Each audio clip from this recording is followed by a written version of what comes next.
It's the Monday edition of Real Talk with Keith Smith. Thank you kindly for joining us. My name is Jerry Miller. A pleasure to connect with you guys through the I Love CVille Network on a show today presented by Yes Realty Partners. Find them online, yesrealtypartners.com.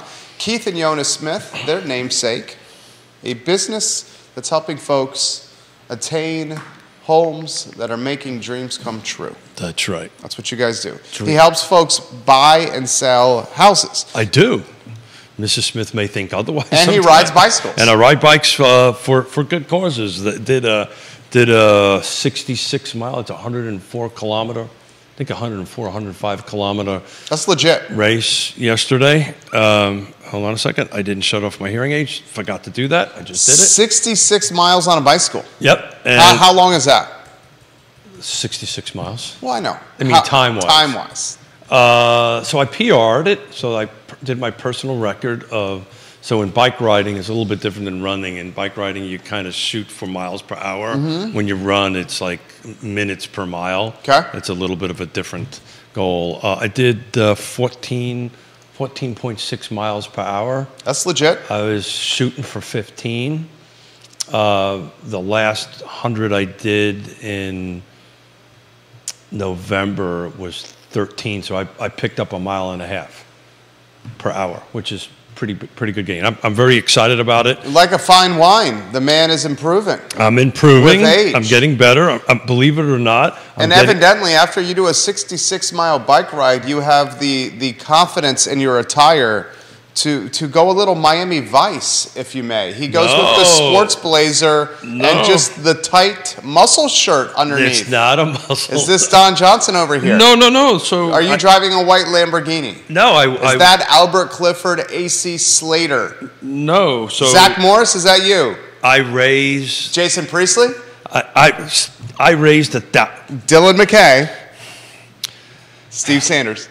I'm giving you props. Thank you. I'm comparing you to Hollywood heartthrobs. I'm literally still sweating from yesterday. I don't think I've ever seen you wear a muscle shirt under a blazer before. Well, it's because I raised $1,000 and they give you this T-shirt that says a champion, and you get a little medal when you raise $1,000. Is that the participation trophy? Or is that No, everybody who crosses the line, but you've got to ride 6. Okay, you're saying that's the participation trophy. You've got to cross up. This isn't though. This is if you raise $1,000, you get a T-shirt. The participation trophy at a race is very different than the participation trophy at a Little League baseball type of situation. If you're doing a race, you cross the finish line, you should get something. You overcame a goal. You did something that was physically difficult, and the battle is with yourself personally. The participation trophies for Little League baseball teams that come in last place. I despise that. Neil Williamson's going to jump in on this. I don't even know what those words mean. What, participation trophies? I don't even understand it. No. Last does not get trophies. So this is, I do this, look at this. I'm perspiring just thinking about the race from yesterday. I do this. I call it Zen. I do it for me. Keep my head. Oh, no doubt. My head straight. Same.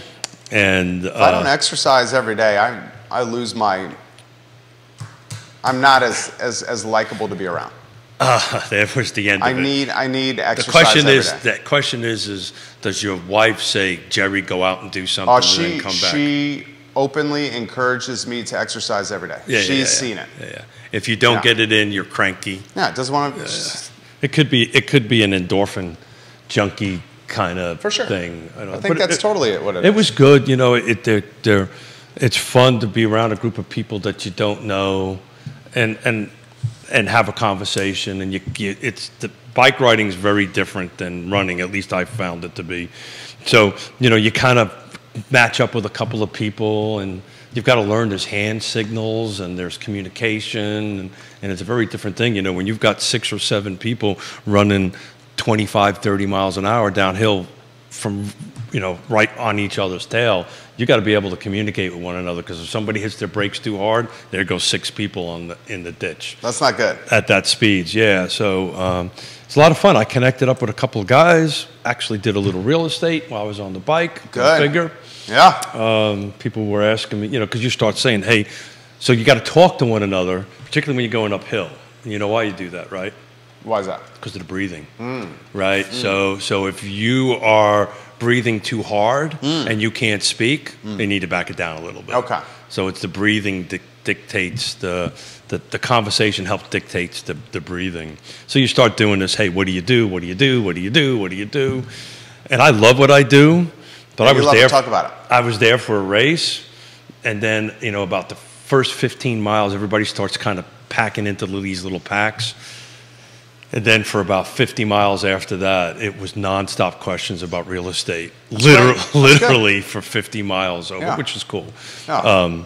Nobody. That right there is a microcosm of the difference of real estate and the tangible and palpable impact it's a real we know thing. real estate has on the economy locally. Look, he has a conversation about real estate during a bike race. And compare it and contrast it versus the defense sector, which we've been talking about for a couple of weeks. Well, generally, in fairness, defense sector, $1.2 billion economic impact, but no one effing knows about it. But because you can't talk about it. That's exactly right. The dudes on the bikes couldn't talk about it. They're going to talk. Where Keith can be an evangelist for the industry, but talk about it. But there was people in the tech industry that there was all different. There was a doctor. There was, By the way, I was the old dude. What's up, Stephanie? I was the old dude. I was the 60-year-old dude, and everybody else was 40 years old. Well, between upper 30s and lower 40s, and I was the 60-year-old dude. My joke was, since my hearing aid battery microphone's face to the rear, because this is all in traffic. You do this, so I will stay in the back and hear the cars come back. What I was really doing was drafting off of these. And it's a thing. Smart man. For these guys. Work smart, not hard. But it's interesting, it was constant conversation about market. What's going on? What's going on? Da, da, da, da, da, da. Nobody was asking the dude that's in the data business about data. Everybody was talking about the real estate. So there you go. Stephanie Wells Rhodes watching the program, the family ISC. behind Intrastate Service Company, ISC, a home's best friend. Proud partner of the show and a very impactful company behind the scenes with this community. Sure, absolutely. Stephanie, and her fantastic husband, Larry, coaches Little League, and she agrees. She says that's what's wrong with the younger generations. Suck it up, Buttercup. Not everyone gets a trophy. I literally used the phrase suck it up, Buttercup, to a Gen Zer like 2 weeks ago, who was getting emotional about not being treated the right way at work. And I'm like, dude. Are you sure that's a Gen Z or a millennial thing? Because Gen Zs, I was reading some very interesting articles wrapped around real estate about Gen Zs. They are actually becoming a little bit more impactful than the millennials. The article was about the conflict between the Gen Zs and the millennials. This is more of the mindset that started becoming a reality when I think I was in middle school.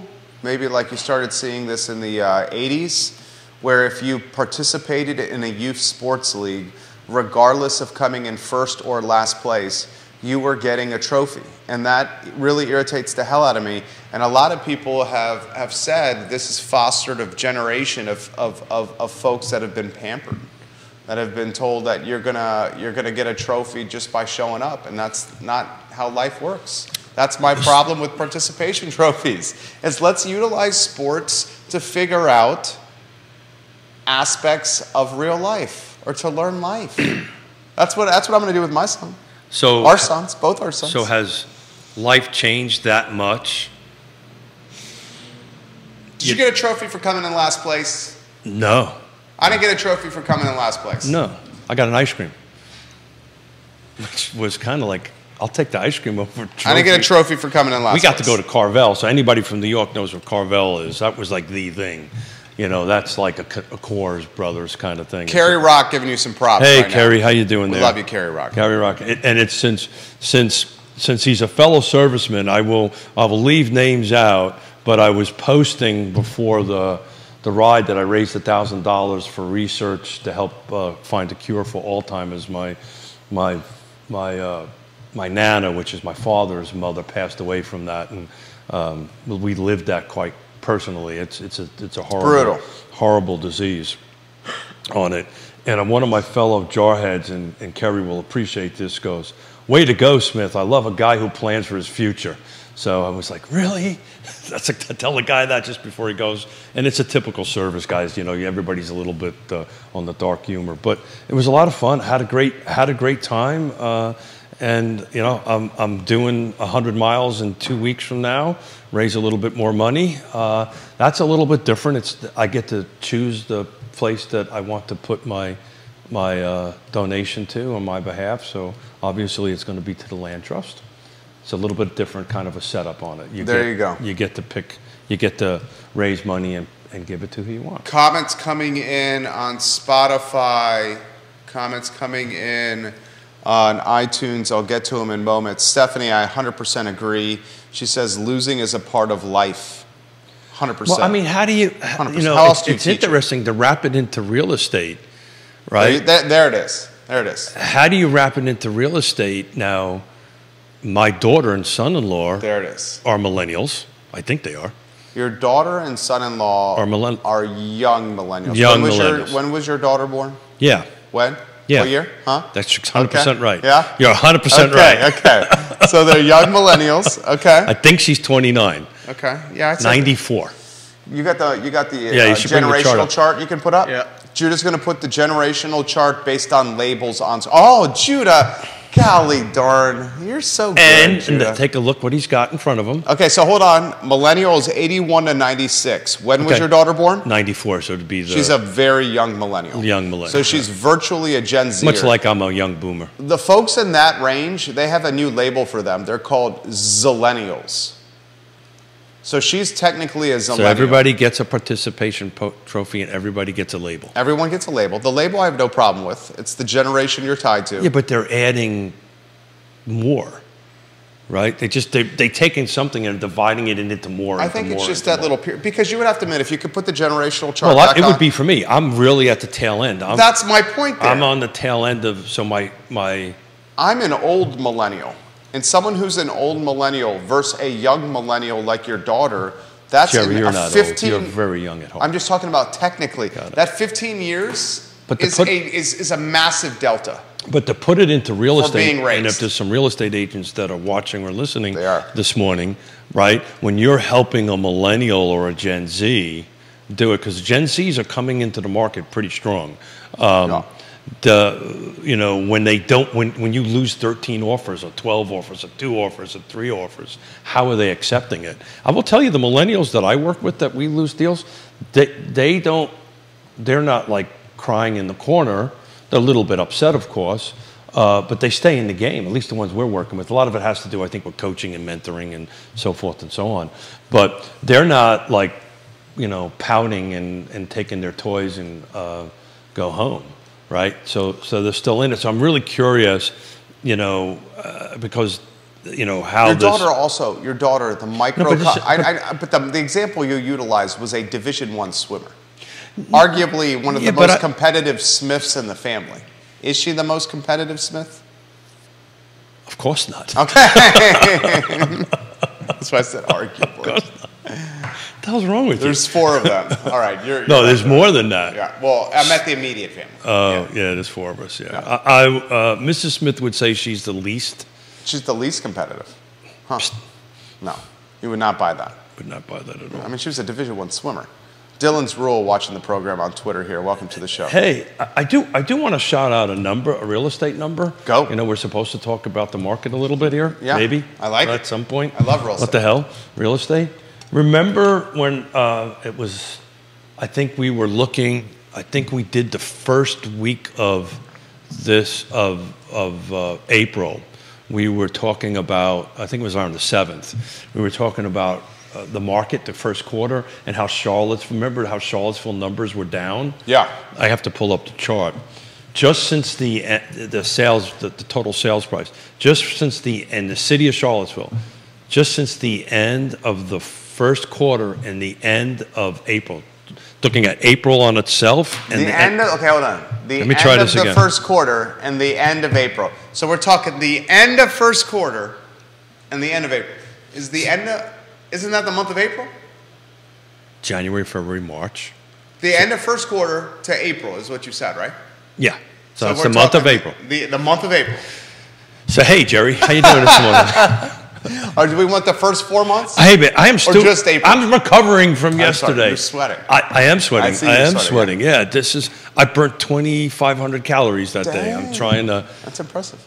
Well, you actually burn more calories on biking than you do running. Okay. It's the reason why you got to fuel up all the time.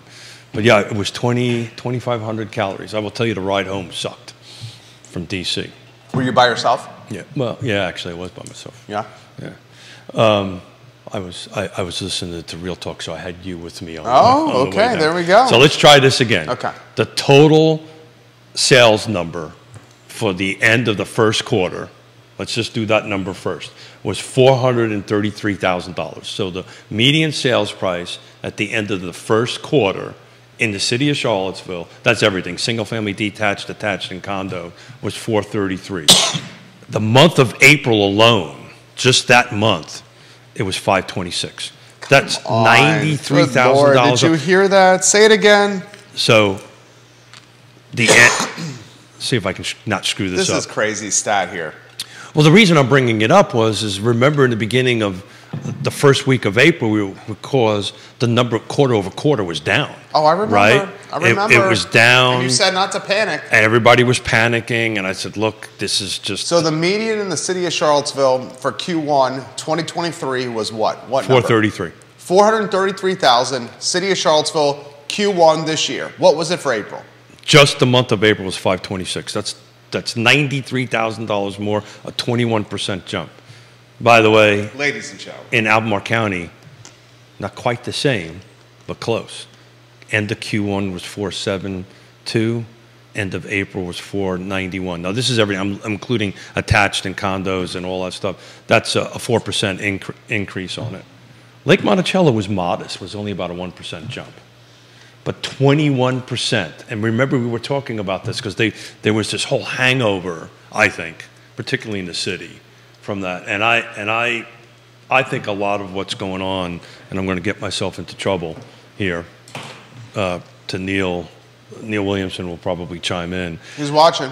I think what's happening is I think this whole mustache bet and zoning rewrite, I think the market is kind of like the Fed and the 30%. I think it's baked in already. I think people are already baked in that is not going to have a huge negative impact on the market and people out there buying. That's the only reason I can understand why there was a 21% jump in 1 month. That's just 1 month. Neil, why do you think there was a 21% jump in 1 month? I think I did it quickly this morning as I was recovering from swing. Can those numbers be skewed because of such little deals done and the deals? Oh, the volume is the deals that were done at a price that skew that number. This is just total dollar and percentage. The volume of sales were substantially down compared to the same quarter, same month last year. I didn't bring those numbers with me. But my point is that everybody was panicking. I was getting phone calls after that show, like, oh my God, is the sky falling in Charlottesville? And it's clearly not. Jason Howard, welcome to the program. Keith, from a sales point. Now, if you want to buy, you could be screwed here. Judah Wickhauer, there's sizzle reel content somewhere here. Oh God. Is this and the one may be behind us already to find. Is this sustainable?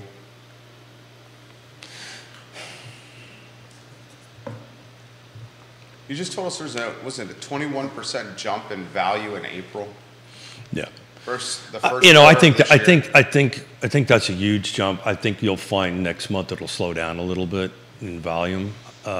But these are comps. So what happened in April are comps that will be utilized to set the market moving forward. The month of April, values in the city of Charlottesville jumped 21%. And that's why on contracts we've got going on right now, we're purposely communicating. Scott Morris is doing most of them for us. When we're helping buyers, we're timing out, and we're not necessarily timing out. What we're doing is we're strategically requesting appraisals. Can I put this in layman's terms to see if I can figure this out? I'll just drink my coffee and keep on sweating over here. This is what? 2,500 calories. You're the expert. You're the genius. And I gained weight. Go figure that one out. How long have we been doing this? 452 451, I think. Is 451 shows? I think 451. 451. Each show, say 90 minutes. So let's call it 451 shows. I did take some vacations in the middle of that, so. We just should use 451 because you had people fill in for you that were experts. Yeah. I'd say that's fair. Yeah, I know where you're going. When you take vacation, you get experts to fill in for you. Yep. Isn't that fair? Yeah, absolutely. Yeah, absolutely. yeah. But I know what you're doing, though. So I know. I'm just curious of like what. How much time we spend together? 451 times 90 minutes. That's 40,590 minutes.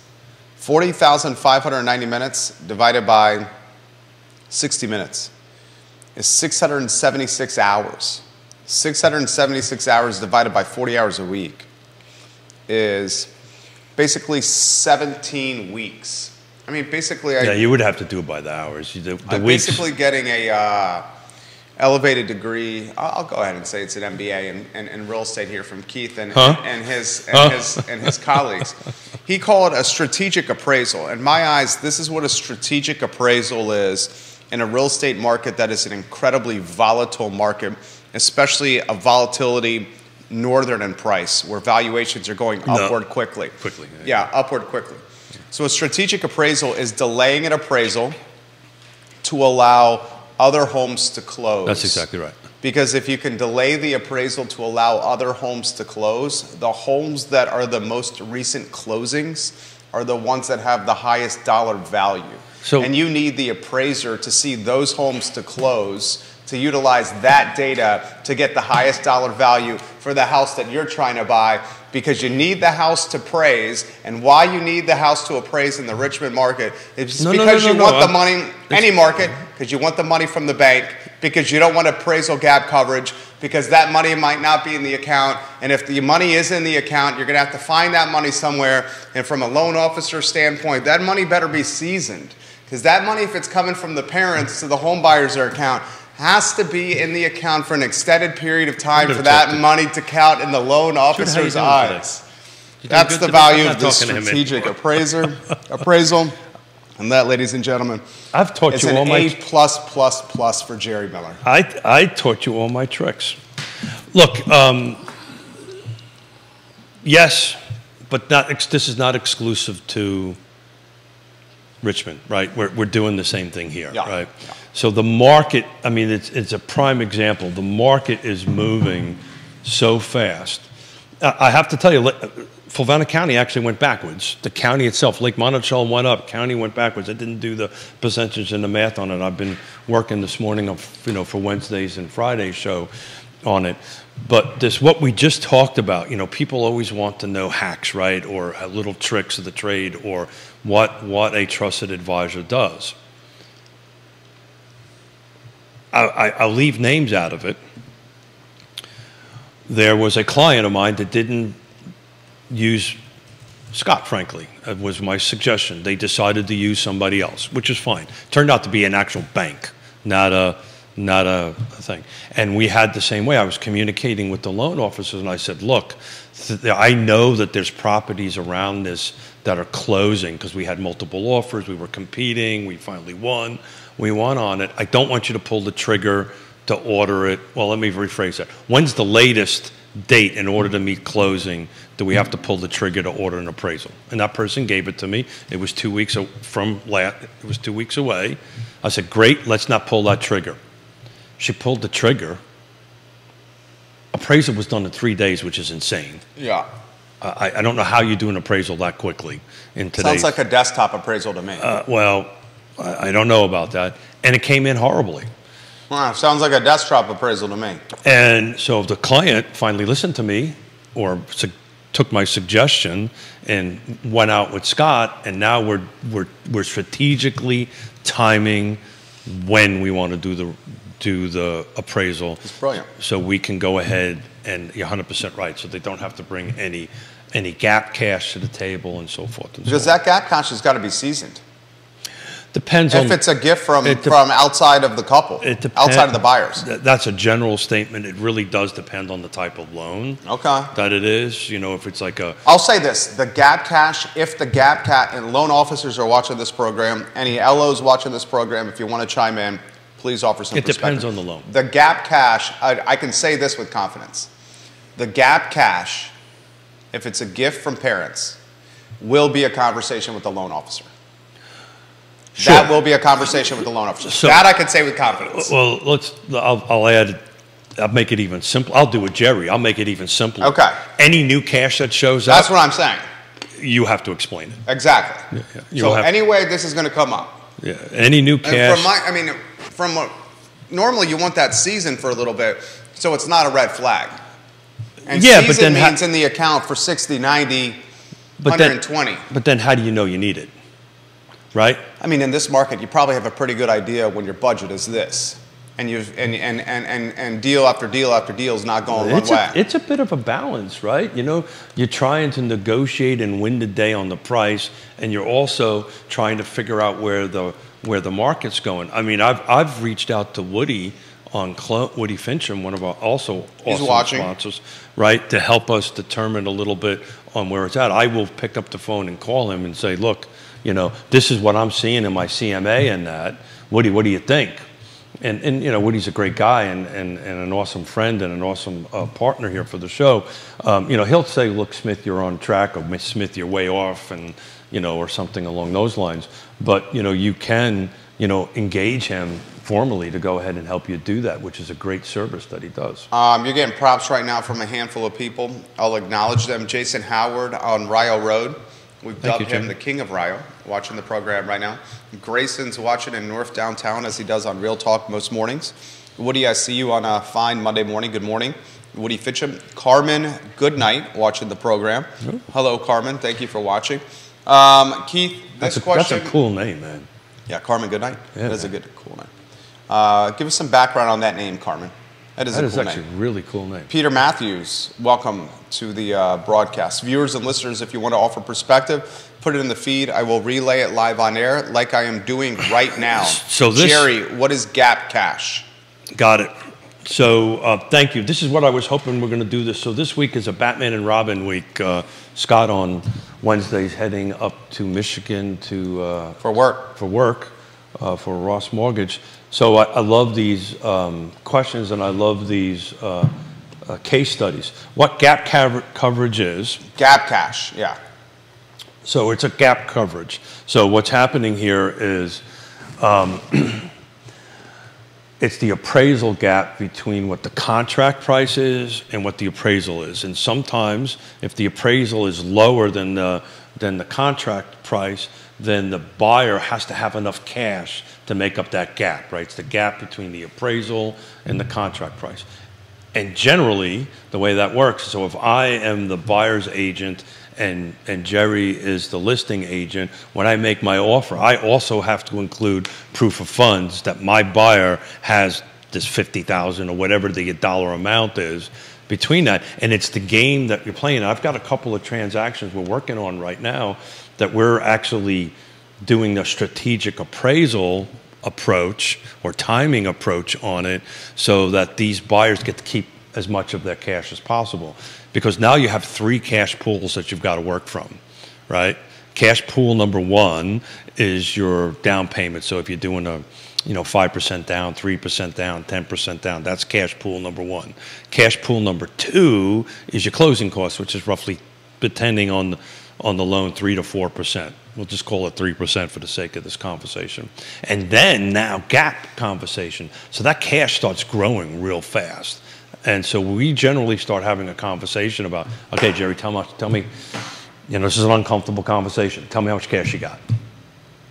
If you don't want me to tell me how much cash you got, I'm not much sure I can help you. I kind of need to know what we're working with so we can plan some sort of strategy to move forward. To win the deal. To win the deal. Yeah, that's fantastic. So that's the real right there. It's the cash between the loan amount and the appraisal amount, whatever that gap is. You have to provide it in cash. There's the end of your sizzle reel right there. That was succinctly done. And thank you for not saying sizzle reel. Look at the Miami Vice, the Dylan McKay over here. He's wearing a muscle shirt over a blazer. I should bring in pictures of me in the 80s. Brandon Walsh. Stand up, Brandon Walsh. It would be Don Johnson. No. Come on, Steve Sanders. If I do, then my belly will come over the top of my... Steve Sanders, stand up. We'll go to the studio camera. How do you... I swear the studio camera takes 20 pounds off your body. Lying, no. That's why I'm looking down. Does the camera not take 20 pounds off if he stands up? After 676 hours, you don't think I know when you're... You look sharp, Smith. He's wearing his, for those that are wondering, he's wearing a muscle shirt. I'm not a muscle shirt, it's a T-shirt. It's actually a bike jersey. Isn't it a jersey? No, this is the bike jersey over here. Oh, that's the jersey. Okay. What's that right there? That's the bike jersey. Okay, gotcha. Is that what you wore yesterday? No, I wore actually a jersey promoting Blue Wheel Cycling in Charlottesville, and yeah, I'd never wear the jersey on the day of the race.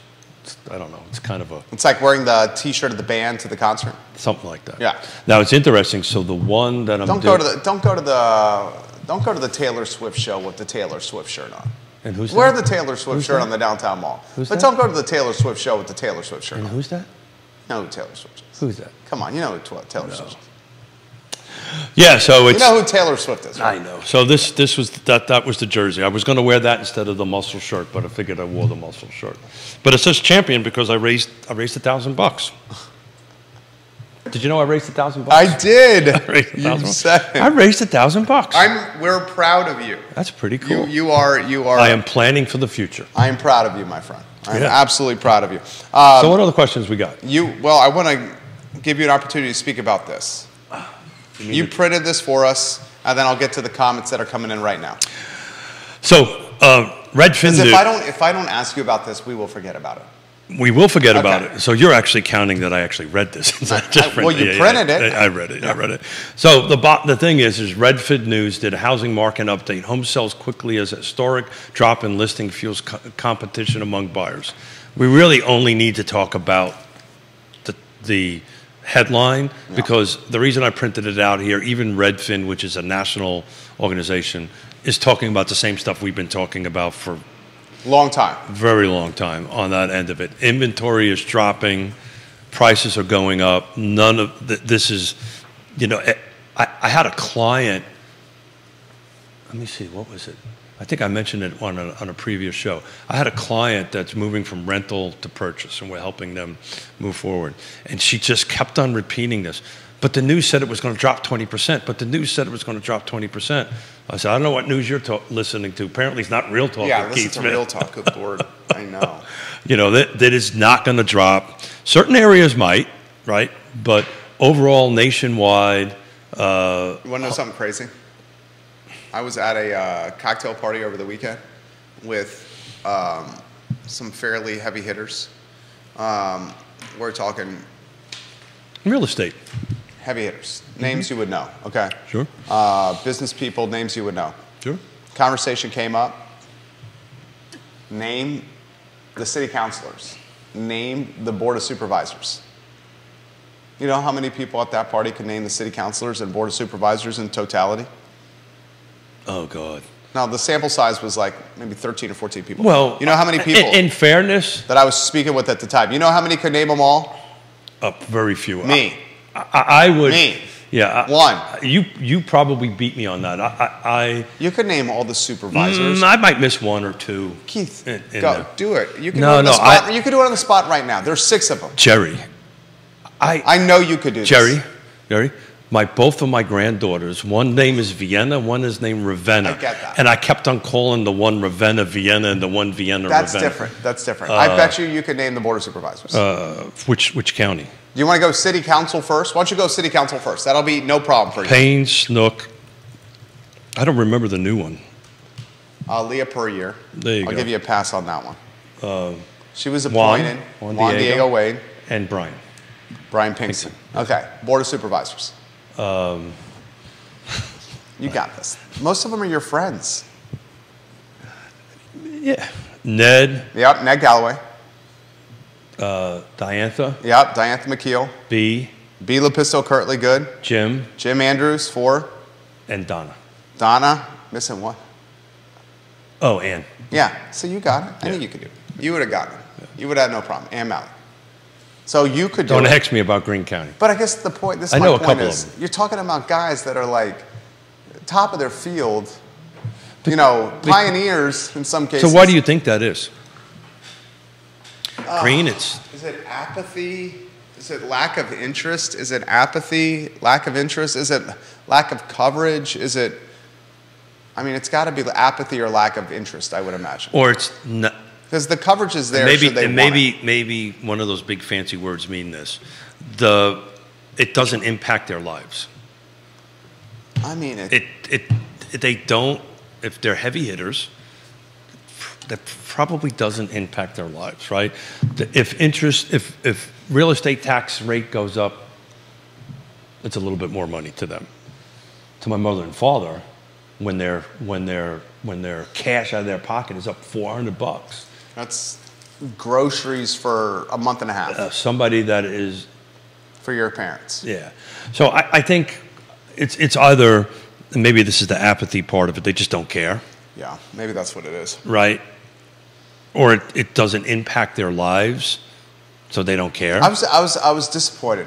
Yeah. I was visibly disappointed. Yeah. And because you understand the importance of it, right? Right. And I also care a lot about the community, as do you. And I understand that, like, if we're not going to move forward as a community for progress of positive change, if some of, like, our heaviest of hitters are not even interested. So it was Dave Norris, I think, that said this, right? Yeah. They should care the local stuff. The local electeds, the local government is the most impactful. State and federal, directly upon people's lives, but maybe they just, it's all about, what's that fancy word? Apathy? Apathy. How about Kevin Dean offering this question? Keith speaks to the $90,000+ increase in median average in the month of April. Can he attribute that value increase to upzoning locally? That's a great question. Meaning the potential that comes with the zoning. That's a great question. Because we're getting to the home stretch. The answer is I don't know, right? Okay. And the answer is Sean Tubbs, would you attribute it to that? I've got to look into it. I think Sean might. I think it's the other way around. I think people are buying and moving into neighborhoods and just staying there, right? They're not intending to upzone it. They're not intending to do anything with their property other than that. But that's a substantial jump. I'd have to take a harder look into the numbers, and I've learned something after 676 shows.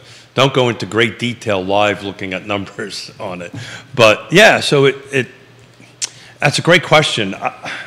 What do you think, Sean Tubbs? What do you think, Neil Williamson? I honestly believe, as much as I want to, and I'm a proponent of upzoning. I think this is a good thing. I think it's going to work well. I don't know if I'm necessarily a proponent. I am. I think we need. I think how they're ultimately going to get it done is probably not going to move the needle that much. This has been such a convoluted process. It's difficult, but Jerry, this is a difficult. I get it, topic. But it's been convoluted and not managed properly. The communication has left a lot to be desired. We're well delayed, and that can be expected with local government. I appreciate what you're saying, and for the sake of a talk show, I'm going to contradict with you. You're going to disagree with me. I'm necessarily disagree. I'm just going to come up from a different perspective. I've been through different zoning rewrites in different jurisdictions. I will tell you, for what it's worth, it's been pretty open. You can go and find the information and do it. It's just a super difficult thing. You're going to piss off half the people. You're going to make the other people happy. This is a very difficult political decision to make. It's a very difficult technical decision to make. It is a hard thing to do and get through it and try to get it done. Do I think that they could be better at it? Absolutely. I don't think the city truly understands the magnitude, influence, impact of what this is going to do to Charlottesville. The region. To the region, yeah. To the region. Okay. No, and I got to tell you. To the region. I got to tell you, I think that's becoming very evident now, because Michael Payne said this at a commission meeting the other day, which was actually put me back a little bit, because Albemarle County's working on this. Michael Payne, city councilor. For those that were at the cocktail party. Send them cards. Oh, we'll make up baseball cards. Literally, I'm talking to We'll make up baseball cards. Let's do that. We'll make up baseball cards. Pick one. I think that's a good idea. City councilor, pick one. What did Payne say? Look, I got Michael Payne. I know. What did Payne say? So we were talking about Albemarle County doing its developer incentive, running it through the RHP and all this kind of great stuff, the Regional Housing Partnership through that. And, you know, Michael was all over, said, look, I want to attend, even though it's Albemarle County. And he said something, and I'm paraphrasing it to a certain degree, you know, because as what happens in the city of Charlottesville, Albemarle, we're all connected. And I've been saying this for a long time. Yeah. In the housing space, Fluvanna's connected to Charlottesville, Charlottesville connected to Greene. We're all connected because the people that are trying to find this $250,000 home, this $350,000 home, are out in these surrounding counties and traveling in and out. Carly Wagner watched the program. Carly, this is a good comment from you. Carly, your comments on the shows are welcomed. You're legit, Carly. I have no idea who you are outside of the interaction we do on these shows on social media, but I just want you to hear this from me, that I respect your I think we've comments. asked this question. They're not related to the Fluvanna Wagners. No, she's not related to the Fluvanna Wagners. I believe she's just getting into real estate now. Oh, cool. She says increased density is better than sprawl. Don't you agree? And I think she's directing this to me because of my comments on the upzoning. She says, don't you agree? Growth is a necessary evil. Will growth be infill or sprawl? To avoid sprawl, you need upzoning. So I get that on paper. On paper, that makes 100% sense. I get that on paper. But here's the debate, and this is what brought up this conversation between Galloway and Payne at the commission. It's how much of it is going to be actually housing affordability. That's what I'm saying. Yeah, and that's the point I'm making. Yeah. And what we're going to get is not going to be housing affordability. This is the point I've been making for years. That's the point. What we're going to get, because the land is becoming more expensive now, because the land has greater opportunities of what you can do with it. And because the land is more expensive now, it costs more. Because the land has more opportunities with it, it's more expensive. Because it's more expensive, you have to pay more upfront for it. Because you're paying more upfront for it, when you're buying this land, you're going to expect a greater return on investment because it costs more to buy. On top of that, the labor market sucks. Costs of goods are through the roof, and the interest rate environment to finance your project is expensive. These are all headwinds for affordability. Dirt, opportunistic, making it expensive. Dirt, very little of, making it expensive. Labor, not much of it, making it expensive. Cost of goods, expensive. Interest rates, expensive. If you buy this stuff, you want top dollar because you pay top dollar to bring it to market. You pay top dollar to bring it to market. Yeah, I just, we'll see it. And the dialogue was, and I think the dialogue and the light bulb went on in Michael Payne's mind anyway, from my perspective, because, you know, my intent or the goal, frankly, is with this developer incentive wrapped around housing affordability for Albemarle County will be somewhat of a boilerplate scenario that other jurisdictions can use. What, Fluvanna? Well, more of Charlottesville is what the conversation was going back and forth on that end of it. But I'm just taking a look at April over April, 23 versus 22. And so back on this is single family detached, because the reason I pulled that up was, you know, the homes that are potentially going to go ahead and either be something done with upzoning. The bottom line is there was 30 homes sold. In city in April? In April. Okay, city of Charlottesville only. City, this is single family detached only because if it's already attached, more than likely something isn't going to be done with it, right? Yeah. You know, condos are already in some sort of multifamily scenario, so I just cherry picked out that. So it was 30 units that sold at a $556 medium sales price, but I'm looking down here now.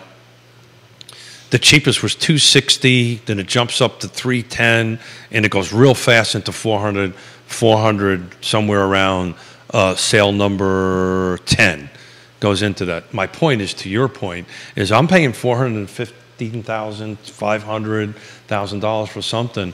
It's going to take a lot of units. Yeah. To get that ROI to get that density. On top of that, so that's why I think people are buying to hold. On top of that, this is a crappy labor market. I'm just curious how much of that is Find cash. a trade partner or a contractor or a sub that's going to be able to do work in a timely fashion now. It's difficult, even for the GCs that are in the business.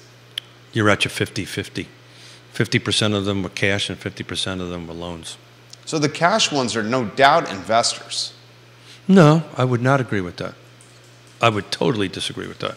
You'd say well, you're right. Now that I think about it, I'm with you on that I one. would disagree with that. I'm with you on that one, now that I think about it. I'm going to pick one. And that could be someone looking, no, I'm with you on that one. Neil Williamson is sharing a link. Neil and Sean Tubbs, I believe Sean's watching the program, are doing a live debate with city council candidates and That's soon, isn't it? Yeah, it's very soon. He's shared the link on the I Love CVille group. I am very much looking forward to this. We're going to do our own version of that. Fantastic. On the 16th. We'll do our own version of the 16th. As you have an opportunity to get to know the candidates, please, dear God, please Send vote. them to your friends. Please vote. Watch Sean, May 10th, 7 p.m., that is in approximately, oh, good Lord, Neil, that's Wednesday. That's Wednesday. This Wednesday at 7 p.m. from the Hillsdale Conference Center, you got Shawnee Tubbs, the Town Crier Productions president, affable, approachable, all around awesome Sean Tubbs. You got Neil Williamson, the president of the Free Enterprise Forum. They're co-hosting this debate with city council candidates. Had a nice little conversation with the mayor this morning outside the studio. This is what I find intriguing. We'll know when is the Democratic primary for Charlottesville June 10th or June 20th? I think the 20th, and I'll start talking when you're doing this because I've been talking to all the city council candidates because we're going to do our own version of a town hall here on the 16th. I think it's go ahead. And of June, so I think it's a 20-something. It's something. Neil will chime in on it for sure. June 20th, Tuesday, June 20th is the Democratic primary. By Tuesday night, we're going to know who's the city council. Who's on city council? That's exactly right. So we will know who's on city council in 42 days. And what's the bummer about that? What? That there's no Republicans or independents running? Contested elections matter. The Democratic primary, at least, is contested. It is contested, but the Democratic primary is the election. The Democratic primary in the city is the election. But it's interesting. Also, Greene County, Neil and I were texting back and forth. There are, out of 5 board of supervisors, there are 3 up. And actually 3 that are not going to run. So these are going to be 3 brand new seats of somebody that has not been an incumbent in Greene County. So we've got some really interesting election cycles going through. We've got one in Fluvanna County. Early voting going on now. Neil, you're exactly right. Early voting going on now. You can vote in person in the primary on the 20th. So even Fluvanna County has something because Booker's not running.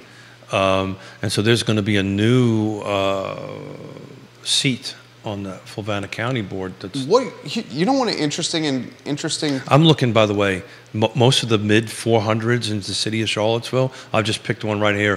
221 Spruce Street was cash, fully renovated, 475. All right, I'll give you that. That's a homeowner there. That's what you think. I absolutely it is. Yeah. I'll give you this. If Michael Payne, I'll throw this to you as a hypothetical. Cute little house. Hypothetical, just a hypothetical scenario. We're not picking favorites here. Neither you nor I can vote. I live in Albemarle County, you live in Fluvanna County. Neither you nor I can vote in the council election, council primary. Hypothetical, Michael Payne is not elected in the primary. Do you understand the impact that will have on housing in Charlottesville? Michael Payne is a housing, how would you describe him? Yeah, advocate? So I want to... How do you characterize it? Isn't that his number one platform? Absolutely. I want to be... You're not picking favorites. No, I want to be careful and respectful for what Neil and Sean are going to do on Wednesday, right? Okay. Right. So I don't want to be too a prognosticator or whatever. What are you saying over there? I have no idea what I'm saying. When has that ever mattered? The reality of it is, it's really up to one seat, right? The likelihood, I'm pretty sure Payne. You're saying that Payne and Snook are slam dunks. I didn't say that. I said pretty sure. It's up to one seat. It's pretty sure. That's not a slam dunk. You know, there's no slam dunks in politics. But I would be betting, not my mustache. I would be betting that Snook and Payne. They're heavy favorites. I would do that. So it comes down to who's that extra seat, and that's where the math gets a little wonky, because, you know, we don't do wards, we don't do districts, right? So if one of them just wins by one vote, right, the math could be super tight, and whoever has the most of the three wins. I don't also know about. I don't know if it's mathematically possible to have two with the same count. I don't know if that's mathematically possible in the city of Charlottesville. I don't have that answer either. That's a great question. I don't know if that is mathematically Could it coincidentally happen? I don't know. But Neil would know this more than I do. But I don't know if that's actually possible. I will say this. Bob Fenwick, I have heard through the political grapevine, is gathering tremendous momentum from a voter base that's opposed to increased assessments and opposed to upzoning in the city. So I can tell you, that's Fenwick's base. So I can tell you this: I've sent out a formal invitation to all of them. 3 of them responded very quickly. Who did not? And 2 did not. Did Bob not respond? 3 responded very quickly. So you're saying Bob did not? Bob did, actually. Oh, he did? So the 3 responded very quickly, 2 have not. Okay. So that might kind of... Snook, Payne, and Bob. The other 2 have not responded to me as of yet. Okay. Well, time will tell. I mean, what do you make of Fenwick getting on council? Potentially. Well, Bob's been there before. Yeah. So there's history. You can go back and read his... or look at what he said and what he's done. I will tell you, I'm pretty sure if he gets on, he'll probably take things from a different approach than the current members. I think that's a fair statement. Definitely. Will he have enough to sway votes? Probably not. I would think. Probably not. I think there's enough votes on there. But this whole, this conversation was having about my mustache and the rezoning I've had with a couple of city councilors. You know, I think you're going to see this thing wrapped up before the November election. But you're 100% right. June, it'll definitely not happen before June. My mustache is June 20th. My mustache is safe for the moment, anyway. This is from Rio Road. Jason, is the ceiling for prices here in Charlottesville or Albemarle somewhat below what Northern Virginia housing costs? A reoccurring theme is retirees buying down here after selling in the D.C. market and having a pile of cash. It's more affordable here than Northern Virginia. Absolutely. I would it's not even comparable. I would not limit it to Northern Virginia. Yeah. It's other places, the Northeast Corridor. Yeah. People are, and if you, I read a very interesting article when I was up in D.C. That the flight out of people are pretty substantial. It's substantial. Yeah. And they're remembering their 4 years at Charlottesville, at UVA.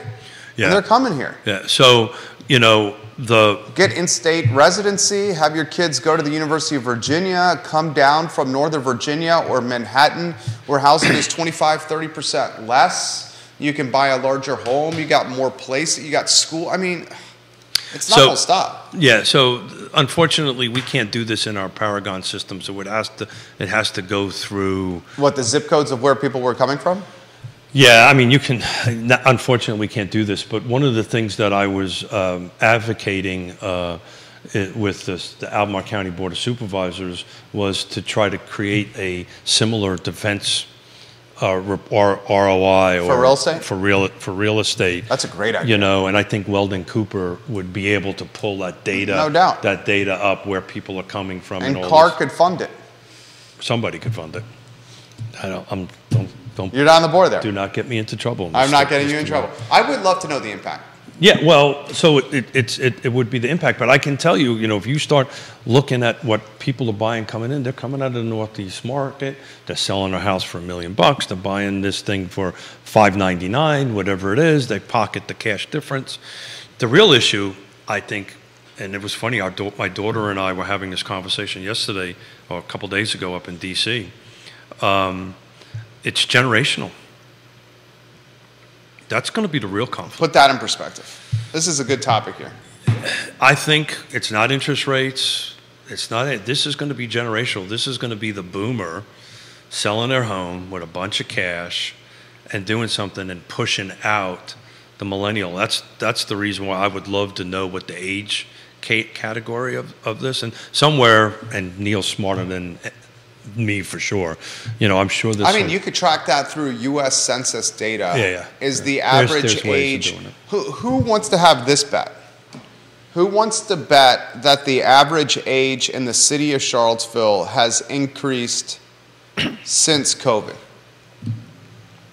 Yeah, I don't know the answer to that. I would imagine the average age has gotten older in the city of Charlottesville for residents. Cooper could do that. Weldon Cooper. Well, no, U.S. Census, I'm pretty sure that's part of census data. It is part of census data, but you need the people that are really good at this stuff to pull all that data and put it together. We do this in a very small way for the show, and that's a lot of work. I mean, I worked 2 hours this morning just on trying to pick up. I was taking a look at cash versus whatever, and loan, and I was also taking a look at, you know, the April sales over the end of the quarter, and that took me 2 hours. Yes, I am slow, so it takes me a little bit longer than normal. I'm a little bit slower than normal today, but yeah.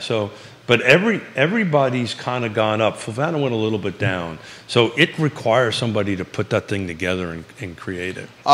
This has come in from Christopher. He goes, so Jerry, you're saying you believe the resident base to be older here in the Charlottesville metro area. That would mean more disposable income and potentially a stronger economy. No? Asking a question. That's what he says. Yeah, because you have more disposable income. I'd say that's fair. Right? I'd say I think you got two buyer profiles. I've been saying this forever. You have two buyer profiles right now. You've got Keith and Yonna, and you've got the millennial that's making the multiple six-figure salary. That's the closer to the inner ring. That's what this is going to be, unless there is substantial subsidy from the city, which the city, by the way, and hats off to them, are putting a tremendous amount of money into housing affordability. But unless there's substantial subsidy, unless there is enough developer incentives to go ahead and create this missing middle, so when you talk about missing middle, that's kind of what we're talking about here. It's physical, right? It's also income-based or economic-based. I don't see the missing middle housing stock becoming a reality anytime soon. There's no political capital. There's no affordable dirt. The cost of goods and the labor market make it too difficult to build a house at that price point and have any profit left. So let's, again, stealing Robert Liberty's silver buckshot. Let's just say all of a sudden, let me get this out. Sure. All of a sudden, they come up with the right plan, way to fund it, the perfect developer, affordable housing or developer incentives. Let's assume by the end of this year they come up with this. Here is this thing, they take their magic wands, they wave their magic wands, and we've got this perfect plan. It's going to take years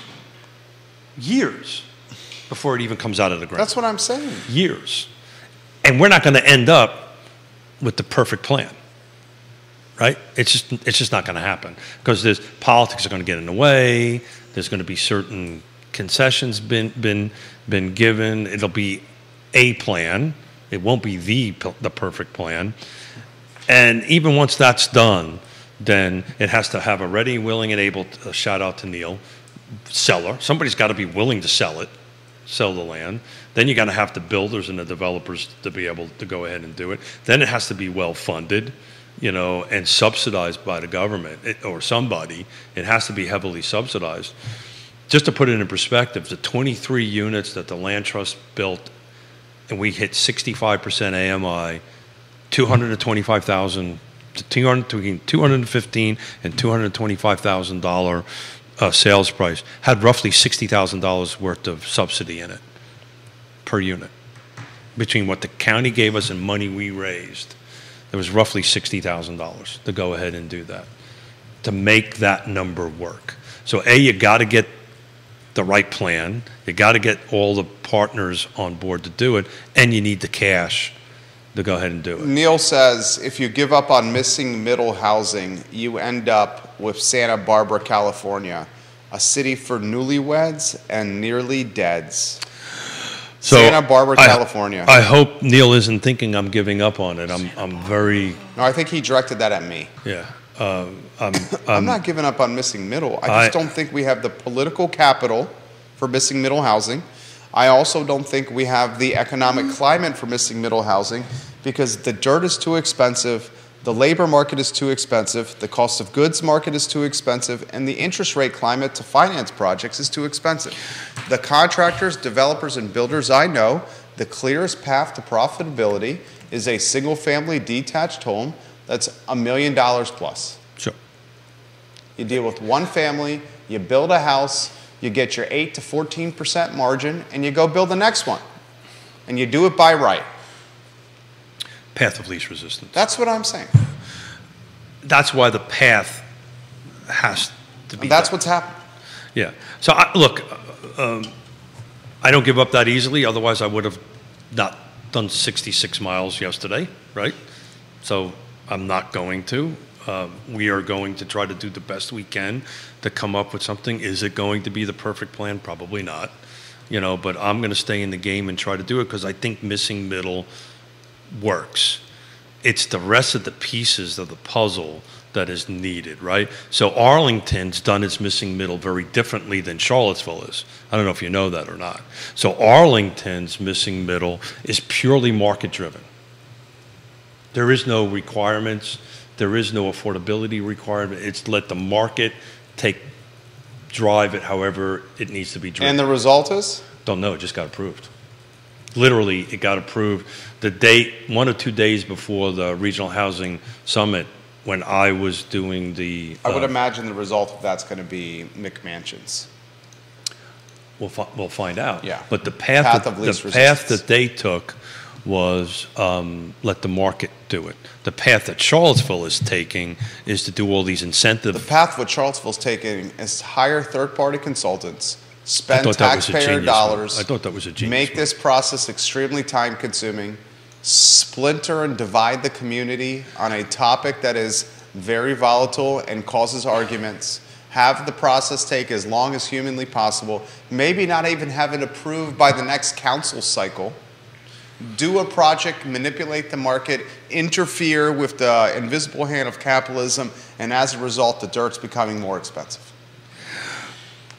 Okay. So the Mets are doing pretty good. I'm not trying to be, and I'm never a doom and gloom guy. But when government interferes with business, it craps the situation up. I've seen it so many times. Yes and maybe no yes, right? So there has to be, and I'm a private sector guy, right?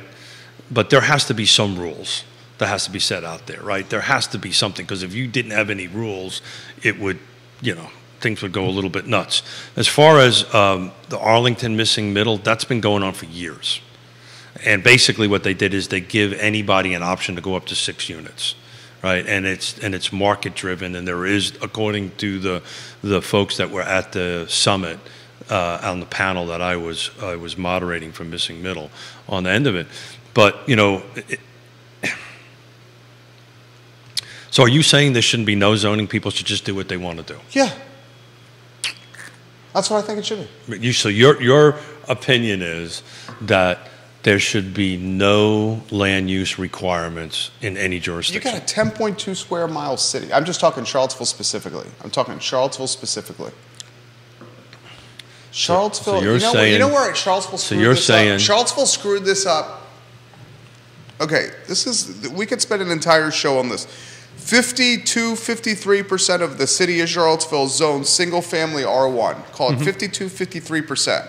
That means 53% of the city is a house, a standalone single-family house. Got it. Okay? And the reason this happened, back in the day, the city of Charlottesville struggled with white flight. And a lot of its white, wealthy families, generations ago, were leaving for Albemarle County in the suburbs. Cities all over America were dealing with this. So the city of Charlottesville, generations ago, to combat this trend of white flight, where their tax base was leaving for a different jurisdiction, the city said, let's figure out a way to keep our tax base intact. And that's when the city made half of its land single-family detached, because it wanted to give this vibe of suburb, of community, backyard, front yard, neighborhood, good for kids, white picket fence, and all the connotations that go with it. When they made over half the land single-family detached, R1 zoning, it really made the land difficult for people to live because it limited the housing stock that was available. You know this, viewers and listeners, some know this, some may not. Where the city screwed up was get involved in the zoning play in the first place. 1962 is when they adopted. I'm reading it right now. I want to make sure I got the date right. Anytime you get people that are going to go and muck things up from a government standpoint, you're going to have collateral damage. And the collateral damage is cost, expensive, prohibitive, barrier of entry. Yeah. So your solution is just to remove all zoning altogether. My solution is to allow the market to do what it wants within reason. Okay, so that's within reason. So residential area. So where is the reason? Who determines reason? Look, I know this world. You know it well. Very well. Yeah, I know you do. If you were to sit down with we would get developers in here, which we could do. Actually, it's probably a really good roundtable discussion. What do you think Keith or Anthony, in this case, Woodward would say, or Stanley Martin would say, or any other, there's the two that just popped off the top of my head. What do you think the number one thing that a developer says they want? I want to develop in Charlottesville. Sunshine and PHA, St. John Maython, PHA, same conversation, just on the nonprofit side. What do you think that they want? I think a developer would want a clear understanding of the playing field before them. There you go. They want what any businessman wants. You know what I want? Yeah. I want to understand the playing field, because then I can make decisions based on what's before me. And you do not want that playing field to change. Because if the playing field changes, my business plan on the decisions I made is not usable. So we're not. This is what Keith Woodard. He walked away from $2 million on Water Street because they jerked them around. They changed the playing field. They changed the rules. They changed the rules. They changed the rules. Yeah. They changed the rules. Yeah. So what we're saying is zoning is the rules. Zoning's the rules. Okay, so we're not saying throw zoning away, because that's really not what we're talking about. What we're talking about is creating a playbook, a set of rules that applies to everybody, regardless of nonprofit, for-profit, or whatever. And the last module, which have not been released yet, and I've been saying this all along, is the most important module. That is how the city is going to enforce Module 1 and Module 2. So these are the 3 modules that they're putting out here. And guess what got delayed? Module 3. Module 3. Yeah. It was supposed to come out. So what any developer wants is, let me open up the rule book. I consult for people around the state, around the country actually for this, is open up the book, give me the rules. They need to be clear, concise, and understandable so that a Staff Sergeant United States Marine Corps can understand it, right?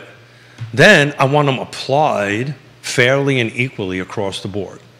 That's what I want. And then I want my elected officials to follow the playbook which they created.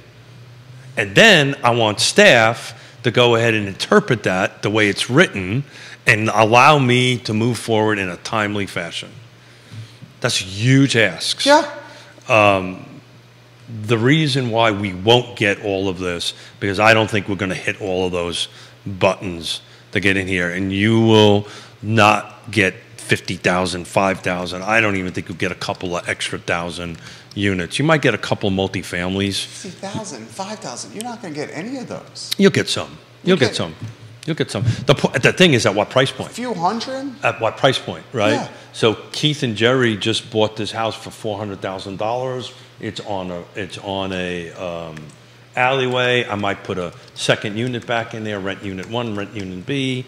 They're up in not in affordable ranges, and there's your business model. And you just keep on moving from unit to unit to unit. So it'll be very small increase unless the developer, particularly housing affordability incentives are such that Keith and Jerry can go, let's go ahead and put 6 units on here, and I'm good with 3 of them or 2 of them or 50% of them or whatever, that would be 3, on them to be affordable, to meet that criteria. But what's the incentives? Do I get connection fees for free?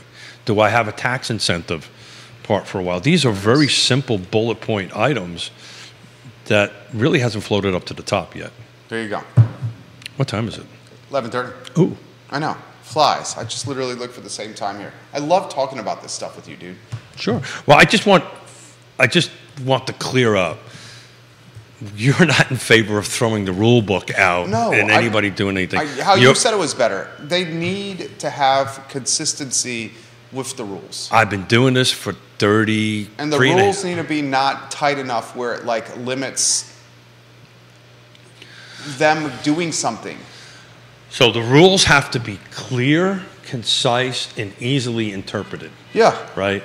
And then this way, elected officials don't interpret it a different way, and staff, more importantly, have a conversation with some elected officials. Ned will be very open about this when we bring him on here. Yeah. One of his primary frustration is, and by the way, I'm having it with other elected officials about this developer incentive thing on it, is staff gets in the way sometimes.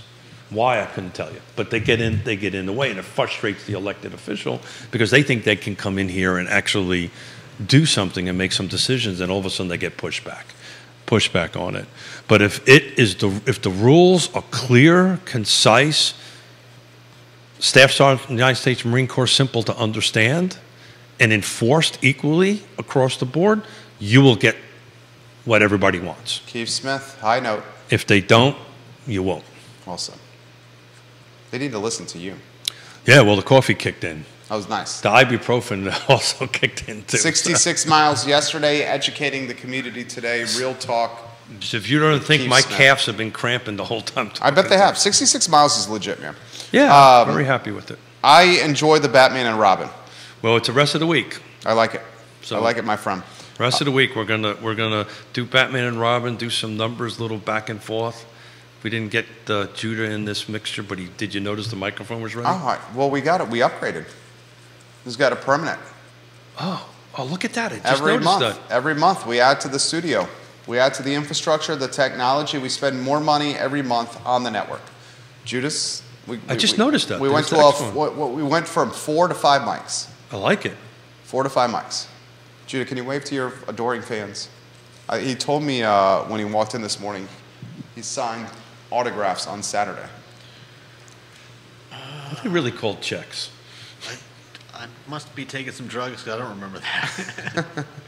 Judah's the director of this fine and fair.